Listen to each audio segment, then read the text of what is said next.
তা আমার কাছে আসলে চাকরিটা মনে হইতেছে একটা গোলামি। তা স্বাধীনভাবে আমি চলবো, মিউজিক করব। তখন আমি ঘর ছাড়ি আরকি। আসলে আমি চাই না যে কোনো সঙ্গীত শিল্পী আসলে রাজনীতি করুক।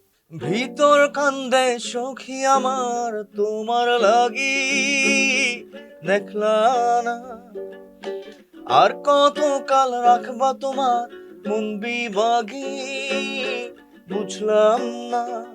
প্রিয় দর্শক, আপনারা দেখছেন বিউটি বাংলা, সঙ্গে আছি আমি সাদাত হোসেন। আজকে আপনাদের সঙ্গে এমন একজন মানুষের সাথে পরিচয় করে দিব যে কিনা মানুষের হৃদয়ে অল্পতে জায়গা করে নিয়েছে। চলুন কথা বলি ভাইয়ের সঙ্গে। কি অবস্থা ভাইয়া, কেমন আছেন? আছি, ভালো আছি। তুমি ভালো আছো? এই তো আলহামদুলিল্লাহ। কাজের ব্যস্ততা চলছে সবসময় একই রকম। আমি একটু কচ্ছপের মতো আগাই, আস্তে আস্তে আস্তে আস্তে। আমার অত তাড়াহুড়া নেই, আস্তে আস্তে সবসময়।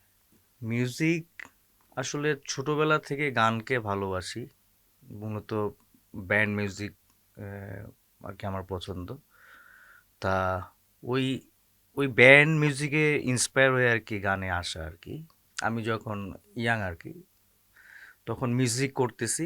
তা বাসা থেকে আমার পড়াশোনা শেষ, বাসা থেকে বলতেছে যে জব করতে হবে। তা আমি তখন সেশন প্লেয়ার হিসাবে বাজাই গিটার, বিভিন্ন ব্যান্ডে বাজাই, বিভিন্ন আর্টিস্টের সঙ্গে বাজাই। তা আমার কাছে আসলে চাকরিটা মনে হইতেছে একটা গোলামি। তা স্বাধীনভাবে আমি চলবো, মিউজিক করব। তখন আমি ঘর ছাড়ি আর কি। আমি এই গানের জন্য ১.৫ থেকে ২ বছর বাড়ির বাইরে ছিলাম। আসলে বাবা-মার সঙ্গে যুদ্ধ কি, এটা মান অভিমান আসলে। আরেকটা বিষয় হইছে, বাইরে থাকাটা কখনো ফ্যামিলি ছাড়া থাকাটা এটা খুব একটা টাফ। ওই সময়টা আমার একটা স্ট্রাগল পিরিয়ড গেছে। ধরে রাখার বিষয় নয়, আসলে এটা হলো সদিচ্ছা আরকি। আমার সদিচ্ছা, আমার টার্গেট, আমার প্যাশন, আমার লক্ষ্য সবই ছিল আরকি মিউজিক। যার জন্যে আরকি ধরো আমার আ সব ছেড়ে মিউজিকই করতে হইছে। মানে ভিতর কান্দে সখী আমার, এই গান দিয়ে আরকি আমার ১ম এফ এ সুমন হিসাবে আমাকে চিনে, যে এফ এ সুমন নামে একজন বাংলাদেশে শিল্পী আছে।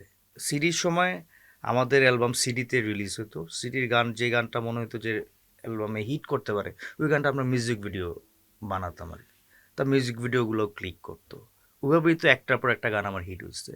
ভিতর কান্দে সখী আমার, তারপরে সখীরে, দরদিয়া, প্রিয়া পিয়ারে মনমনিয়া কান্দে রে, তারপরে জাদুরে, আমার ঘুমপাড়ানি বন্ধু, জান রে এমন করে, এটা তো মাইল ফলক গান। হ্যাঁ, ইন্টারন্যাশনাল ভাবে গানটা হিট। তারপরে জানে রে খোদা জানে, তোর লাগি রে জীবন, রঙ্গিলা রে বন্ধু রে তোর বুকের ভেতর। মানে অসংখ্য অসংখ্য গান, সুপার হিট গান। মানে এখনকার যুগে তো একটা ছেলের একটা গান হিট হইলেই তাকে সবাই চিনে। আসলে আমি যখন হিট হয়েছি ২০১২-তে, আমার ভিতরকান্দের সঙ্গে হিট হয়েছে। ২০১৫-র পর থেকে মানুষ আমাকে চেনা শুরু করছে, যেটা এফ এ সুমনের গান। আর এখন তো আজকে গান ইয়া হইলো, কালকে কোটি ১০ লাখ ভিউ হয়ে গেল, ওই শিল্পীরা কিন্তু মানুষ চেনা শুরু করছে, টিকটক করতেছে, রিলস করছে। আমাদের সময় তো এত, মানে চেনার এত প্ল্যাটফর্ম ছিল না।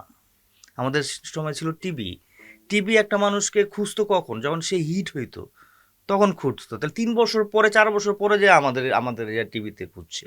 তখন আমার মিউজিক ডিরেকশনে অনেক গান হিট হয়েছে, কিশোর পলাশ, রাজীব শাহ, ওদের গামছা পলাশ, সালমা, ওবি, এ, উম, তারপরে আজকে পাগল হাসান, পাগল হাসানও আমার হাত ধরে ইন্ডাস্ট্রিতে ইন করছে।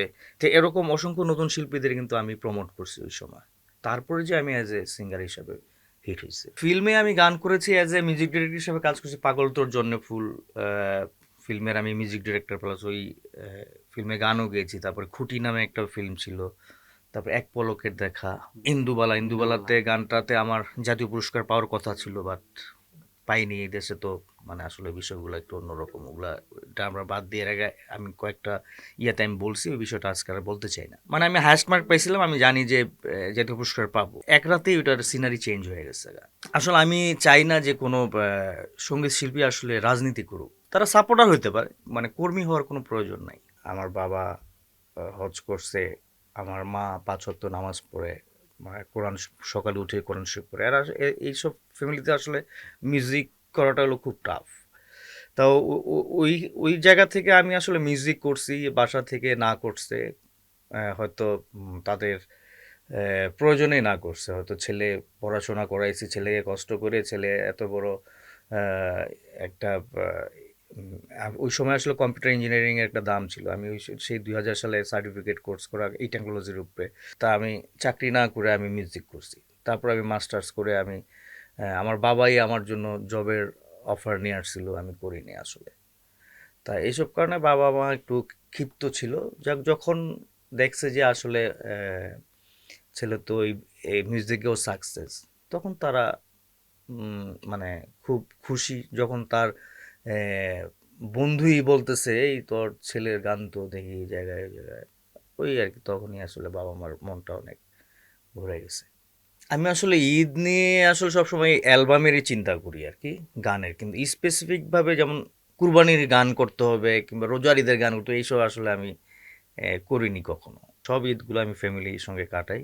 মাঝখানে দু একটা ঈদে আমার দেশের বাইরে যাওয়া হয়েছে শোয়ের কারণে, তখন আসলে খুব আসলে মিস করা হয় আর কি ফ্যামিলিকে, কিন্তু আমি ফ্যামিলির সঙ্গে কাটাইতে পছন্দ করি।